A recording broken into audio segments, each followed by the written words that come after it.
It was a stormy night when Rachel decided to stay home alone. The rain poured down in torrents, the wind howling through the trees. She loved the sound of rain, finding it soothing and calming. She curled up on the couch with a book, a cup of hot tea beside her. The soft glow of the lamp created a cozy atmosphere in the otherwise dark house. As the storm raged outside, Rachel lost herself in her book. The sound of thunder and the occasional flash of lightning only added to the ambience. Hours passed, and she realized she was getting sleepy. She marked her page, put the book down, and decided to get ready for bed. Rachel lived in an old house with creaky floors and drafty windows. It had character, as she liked to say. She brushed her teeth, changed into her pajamas, and climbed into bed. The rain pounded against the windows, and she felt grateful to be warm and dry inside. She closed her eyes, letting the sound of the storm lull her to sleep. In the middle of the night, Rachel was awakened by a loud crash. She sat up in bed, heart pounding. Lightning flashed, illuminating her room for a split second. She strained her ears, listening for any other sounds. The house was silent, except for the rain. Thinking it was just the storm, she tried to go back to sleep. But then she heard it again. Another crash, followed by the sound of something heavy being dragged across the floor. Fear prickled at the back of her neck. She reached for her phone, but realized she had left it downstairs. Summoning her courage, Rachel got out of bed and tiptoed to the door. She opened it slowly, peering into the dark hallway. Another flash of lightning lit up the corridor, and she saw a shadow move at the end of the hall. Her breath caught in her throat. Someone was in the house. She retreated back into her room, closing the door as quietly as she could. She locked it, then looked around for something to defend herself with. Her eyes landed on a heavy lamp on her nightstand. She picked it up, holding it like a weapon. Rachel stood by the door, listening intently. She could hear the faint sound of footsteps on the stairs. They were slow and deliberate, getting closer. She backed away, her heart pounding in her chest. The footsteps stopped outside her door. There was a pause, and then a soft knock. "Rachel," a voice whispered. It was low and eerie, sending chills down her spine. She didn't recognize it. "Rachel, let me in." She remained silent, hoping whoever it was would think she wasn't there. The knocking continued, growing more insistent. "Rachel, I know you're in there. Let me in." Terror gripped her. She held the lamp tighter, preparing to defend herself. Suddenly, the knocking stopped, and everything went silent. She waited, every muscle in her body tense. Minutes passed, and Rachel began to think the intruder had left. She lowered the lamp slightly, her breathing still rapid. Just as she was about to relax, the door burst open with a loud crash. She screamed, swinging the lamp wildly. The intruder grabbed her wrist, wrenching the lamp from her hand. She fought back, kicking and scratching, but he was too strong. He pinned her to the floor, his face hidden in the shadows. "Why are you doing this?" Rachel cried, struggling to free herself. The intruder didn't answer. He reached into his pocket and pulled out a knife. Rachel's heart raced with fear as she saw the blade glint in the dim light. She knew she had to do something, and fast. With a burst of adrenaline, Rachel managed to free one of her arms. She grabbed a nearby book and swung it at the intruder's head. He grunted in pain and loosened his grip. She scrambled to her feet, running towards the door. She dashed down the stairs, the intruder close behind. She could hear his heavy footsteps, feel his presence right on her heels. She reached the front door and fumbled with the lock, her hands shaking. Finally, she got it open and ran out into the storm. The rain was cold and relentless, soaking her to the bone. She ran to her neighbor's house, pounding on the door. "Help! Someone's in my house!" she screamed. The door opened, and her neighbor, Mr. Thompson, stood there with a concerned look. "Rachel, what's going on?" "There's a man in my house. He tried to attack me," she said, her voice trembling. Mr. Thompson called the police, and they arrived within minutes. They searched Rachel's house, but found no sign of the intruder. The windows were locked, and there were no signs of forced entry. The only evidence was the knife left behind on Rachel's bedroom floor. The police assured her they would investigate, but without any leads, there was little they could do. Rachel stayed with her neighbors that night, too scared to go back to her own house. The next day, she returned to her home, determined to figure out what had happened. She discovered that her back door had been unlocked, a detail she had overlooked in her fear. She installed new locks and security cameras, hoping it would be enough to keep her safe. But the memory of that night never left her. Every time it rained, she would feel a shiver of fear, remembering the shadowy figure that had haunted her home. She never found out who the intruder was or how he had known her name. Rachel learned to live with the fear, but she never stayed home alone during a storm again.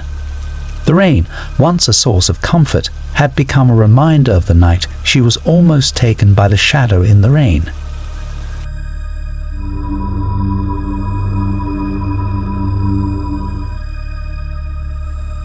Michael had always loved collecting antiques. His house was filled with old furniture, vintage clocks, and various knick-knacks from different eras. One rainy evening, he visited an old antique shop on the outskirts of town.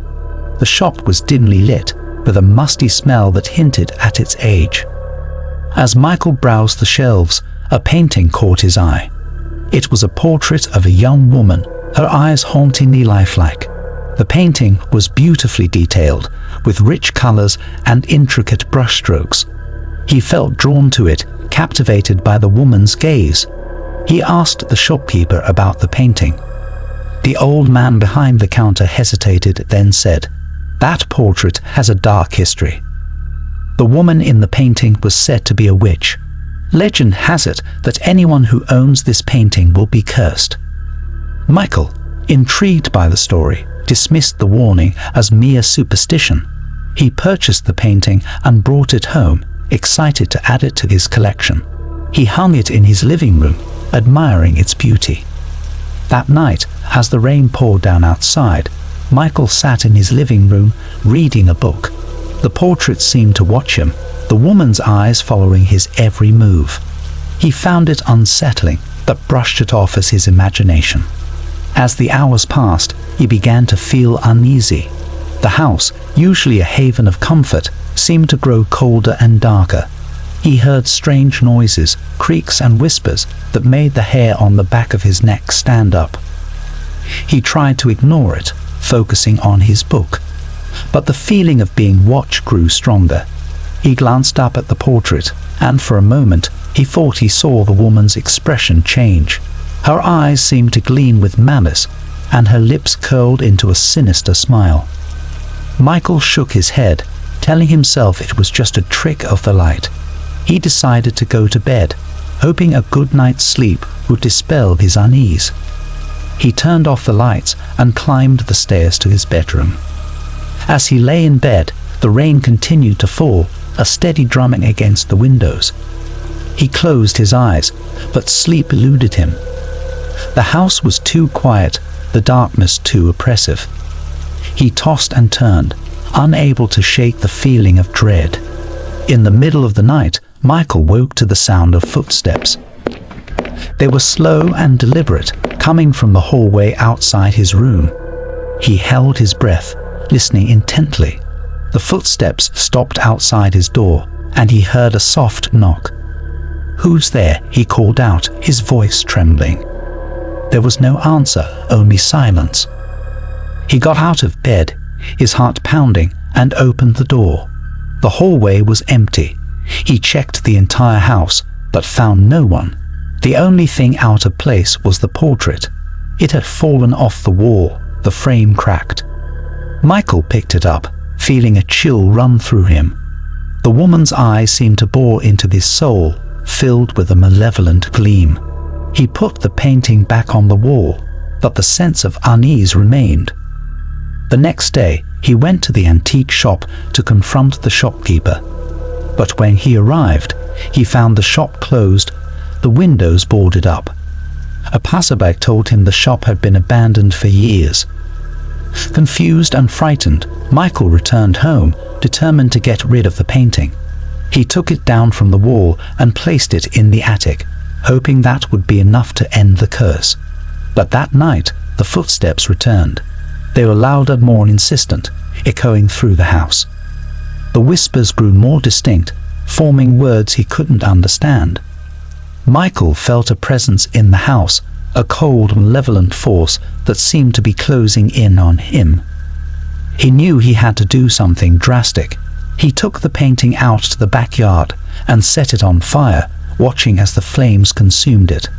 The flames flickered and danced, casting eerie shadows across the yard. As the portrait burned, Michael thought he heard a faint scream, a cry of anger and pain that sent chills down his spine. He stayed outside until the painting was nothing but ashes. The rain had stopped, and a strange calm settled over the night. Michael hoped that destroying the painting had lifted the curse. Exhausted, he went back inside and finally fell into a fitful sleep. The next morning, Michael woke to a sense of peace. The house felt lighter, as if a heavy weight had been lifted. He went about his day, cautiously optimistic that the nightmare was over. But as the day wore on, small, unsettling things began to happen. He found the ashes from the painting scattered around the living room, despite having cleaned them up the night before. The whispers returned, faint but persistent, making him feel like he was never truly alone. The sense of being watched grew stronger, and he began to see fleeting shadows out of the corner of his eye. Determined to rid himself of the curse once and for all, Michael sought out a local historian who specialized in the occult. The historian, a woman named Evelyn, listened to his story with a serious expression. She told him that the painting was a powerful vessel for the witch's spirit, and simply burning it might not have been enough. Evelyn explained that they needed to perform a ritual to cleanse the house and banish the spirit for good. Michael, desperate for a solution, agreed to her plan. They gathered the necessary items, candles, herbs, and a book of ancient spells. That evening, they set up the ritual in the living room, where the painting had once hung. As they began the ritual, the air grew cold, and the whispers intensified. Evelyn chanted in a language Michael didn't understand, her voice steady and commanding. The candles flickered, casting long shadows on the walls. Michael felt a presence in the room, watching them with malevolent intent. Suddenly, the temperature dropped further, and a gust of wind blew through the room, extinguishing the candles. The whispers turned into angry shouts, and the shadowy figure of the witch appeared, her eyes glowing with hatred. Michael stood frozen, fear gripping him. Evelyn continued to chant, her voice rising above the din. She threw herbs into the air, and they burst into flames, creating a circle of fire around the witch. The spirit screamed, a sound that pierced through Michael's very soul. The fire grew brighter, and the witch's form began to waver. With one final desperate scream, the witch vanished, leaving behind a sense of stillness and peace. The candles relit themselves, and the air grew warm again. Evelyn turned to Michael, her face pale but triumphant. "It's done," she said. "The spirit is gone." Michael felt a wave of relief wash over him. The house no longer felt oppressive. The whispers had ceased, and the shadows were gone. He thanked Evelyn profusely, grateful for her help. She warned him to be careful with any future antiques and to always check their history. In the weeks that followed, Michael slowly returned to his normal life. The fear and tension gradually faded, and he felt at peace in his home once more. The rain returned, but it no longer brought a sense of dread. Instead, it was a soothing sound, a reminder that the curse had been lifted. Michael continued to collect antiques, but with a newfound caution. He made sure to research each item thoroughly, ensuring that none of them had a dark past. He never forgot the terrifying experience with the cursed portrait and the malevolent spirit it harbored. The memory of that rainy night stayed with him, a reminder of the thin veil between the living and the supernatural. Michael knew he had been lucky to survive the encounter, and he vowed never to let his curiosity lead him into such danger again.